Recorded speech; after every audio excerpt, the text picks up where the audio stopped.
that video games increase aggressive behavior as much as lead exposure decreases children's IQ scores. He was trained to kill with Call of Duty and other video games. Where is the artistic value of shooting innocent victims? So let's take a look at this link between these recent teen killers and video games. Do video games truly make people more aggressive and violent? Hi, this is Victor. I am a casual gamer, and in this video, I will address the risk of gaming.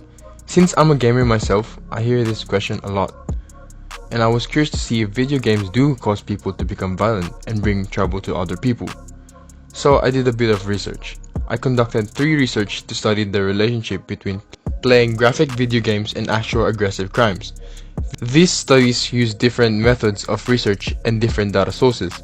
However, in all 3 study cases, I found that playing video game has actually zero control over players when committing real-life violence. Yep, you heard it right. No absolute relation. And let me explain why. In the book Understanding Video Games by Nielsen, 2 competing research perspectives, which just basically means researchers describes video games in 2 ways.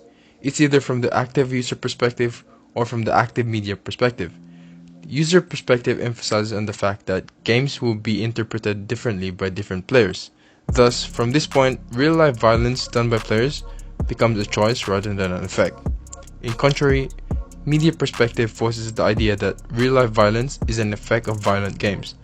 Though the book gives that idea little significance, as researchers have only studied sample data and generalized the players. They have yet to see the actual effects of violent games on themselves. The second case is called the catharsis hypothesis, which simply just means letting off steam. This allows players to release their aggressive tendencies through a video game rather than an unnatural person, therefore reducing aggression, which leaves players feeling emotionally calmed. Also, this would be an example of an active user perspective, as the player would choose to keep playing over going out and beating up someone. Talking about going out, another theory is to do with activity leisure. Every second that players are sitting at home playing video games is a second that they're not out on the streets getting into trouble. This finding is done by many others as well, stating that video games can be considered as a sport, which is now widely recognized as esports. And this can occupy and fill a person's time schedule, meaning this would substitute their time of possibly doing criminal activities. Video games have improved a lot in the past decades, from simple black and white blocks and weird images flickering on TV screens are now lifelike beings with actions we experience on a primitive level.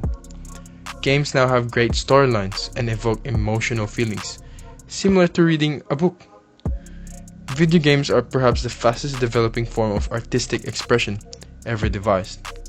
The artistry and techniques used by game creators continue to expand and evolve rapidly as we speak. Contrary to traditional belief, violence has steadily decreased over the past 20 years, just when video games have become popular. This contradicts the argument that games with violent contents causes real-world violence. Take Japan as an example. They produce a lot of violent games, but Japan would be the last place you'd be scared to go to.